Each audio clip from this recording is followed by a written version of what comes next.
Neshama, tu m'as expliqué que l'exemplarité était essentielle pour la transmission. Mais qu'en est-il du domaine de l'étude, quand il s'agit de transmettre des savoirs? En effet, dans l'étude, là aussi l'exemplarité est essentielle. L'étude, c'est pas juste un savoir qui passe d'un livre à un individu ou d'un individu à un autre. Il y a tout un vécu de l'étude. Et il est extrêmement important que ce vécu soit un vécu familial, de génération en génération. C'est au même texte qu'on est confronté chaque semaine. Lorsque l'enfant étudie la paracha à l'école, c'est la même paracha qui va être lue le Shabbat à la synagogue, qui va être approfondie, qui va être étudiée, qui concerne le parent.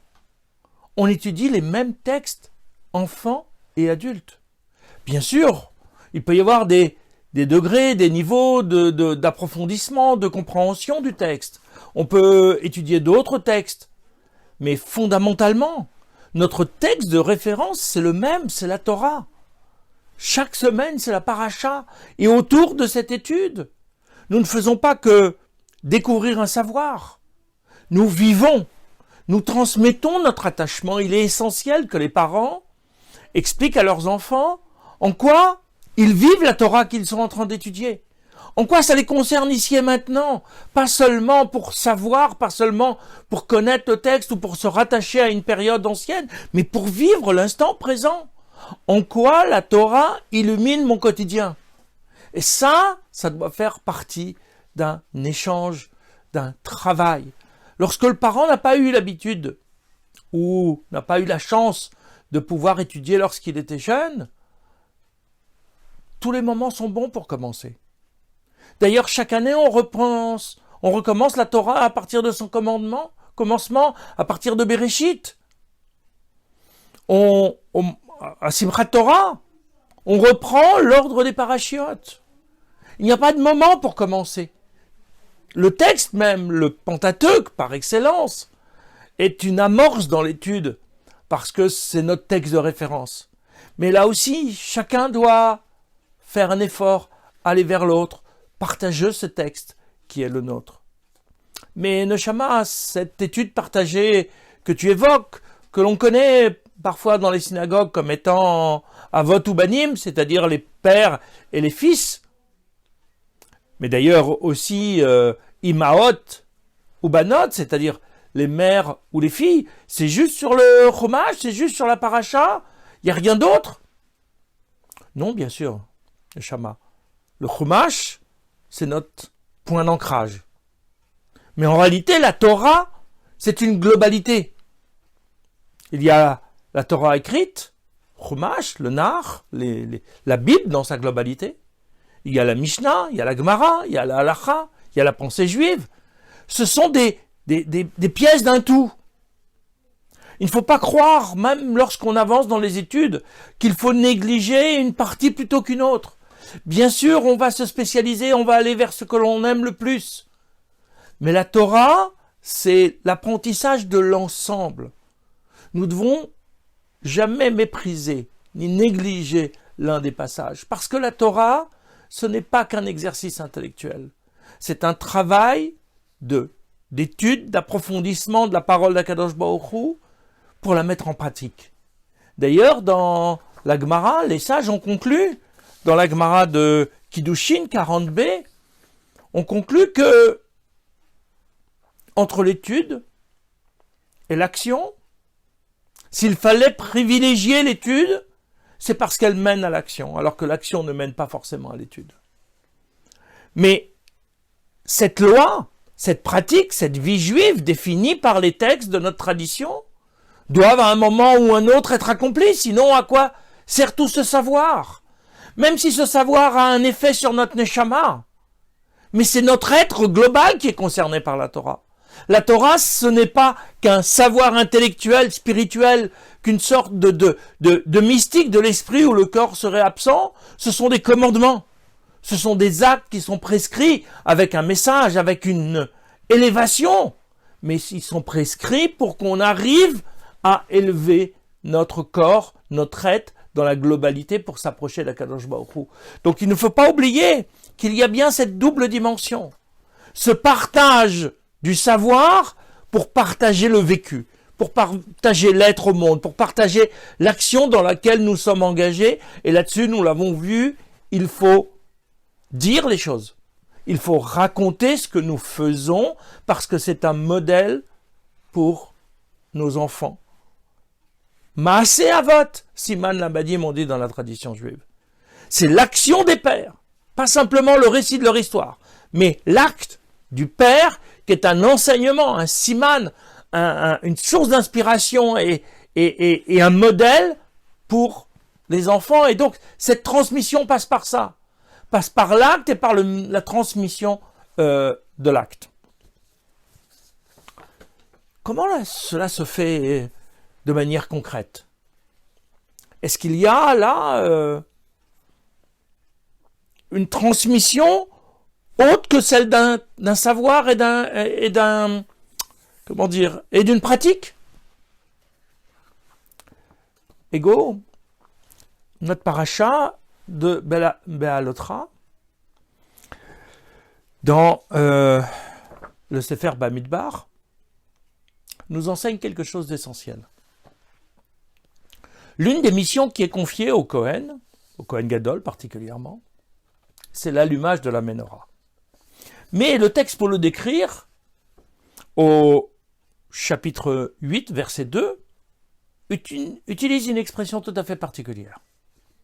Le texte nous dit « Lorsque tu feras monter les lumières », non pas comme on aurait pu s'y attendre, lorsque tu allumeras les lumières, ou lorsque tu allumeras la mèche, lorsque tu allumeras la Ménorah, non. Lorsque tu feras monter les lumières. Rashi, qui nous rapporte l'enseignement de la Gemara Shabbat 21a, nous dit la chose suivante. Il fallait allumer la mèche jusqu'à ce que la flamme montât d'elle-même.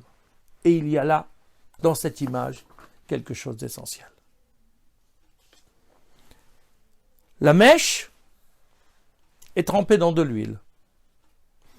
C'est la mèche que nous allons allumer.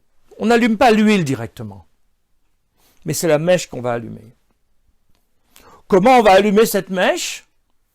En approchant d'elle une flamme apportée de l'extérieur. Cette flamme,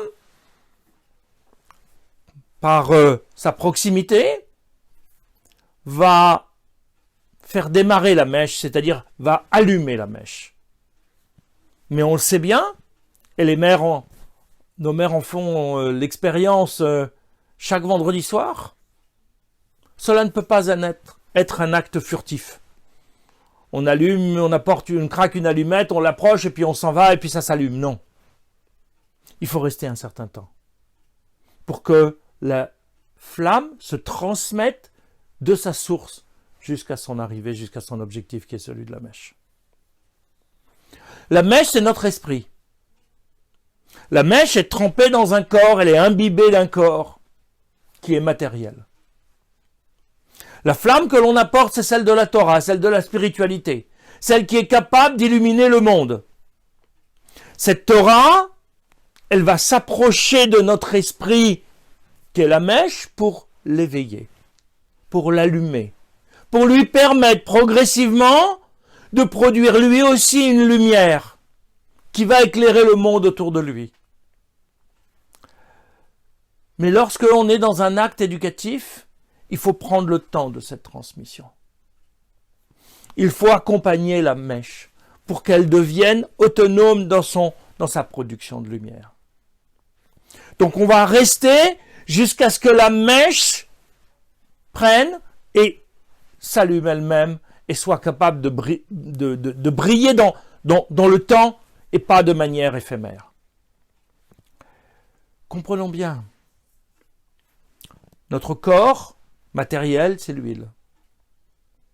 Notre esprit va lui donner une consécration qui va l'amener à s'élever vers Akadosh Baruch Hu comme la flamme monte vers les cieux. Mais dans ce partage, il y a quelque chose de tout à fait extraordinaire. Celui qui apporte la flamme, dans le fond, ne perd rien. Il garde sa flamme. Il a permis à l'autre de s'éveiller à la même réalité, à la même spiritualité. Il n'a rien perdu. Il est une source de lumière qui persiste, mais il va permettre à une autre de s'éveiller. Il n'a pas apporté l'huile. Il n'a pas apporté la mèche. Les éléments sont en potentiel, dans l'être. L'huile peut servir à autre chose. On l'utilise dans la cuisine couramment. Mais elle peut aussi être utilisée pour produire de la lumière. Lorsque cette mèche est approchée. L'éveil qui est produit de l'enfant, nous ne créons rien dans l'enfant. Nous lui permettons simplement de s'ouvrir au monde pour se mettre lui aussi à produire de la lumière autour de lui.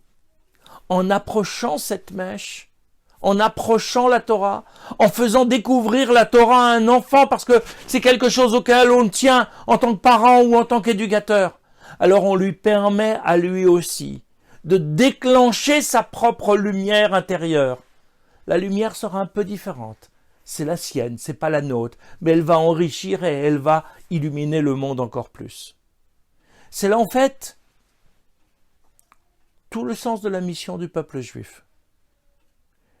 On l'a dit à plusieurs reprises, sa mission c'est Mamlechet Kohanim, une nation de Kohanim.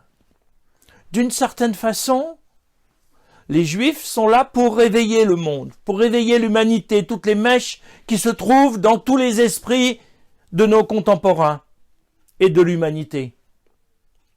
Notre rôle, c'est d'être des éveilleurs d'esprit, en brillant nous-mêmes et en partageant notre lumière avec ceux qui ne l'ont pas encore allumée, pour leur permettre de s'éveiller à l'idée d'Akadosh Baruch Hu, à l'idée de Dieu, à la notion de transcendance. On leur donne gratuitement pour le kavod d'Hachem, sans rien perdre de notre spiritualité. On l'ouvre, l'autre, à un être, à un niveau d'être supérieur, simplement en s'approchant de lui, avec bienveillance, avec attention et avec une volonté de partage pour lui permettre de trouver à l'intérieur de son être cette lumière qui était enfouie et qui n'attendait qu'une chose, qu'on vienne l'éveiller.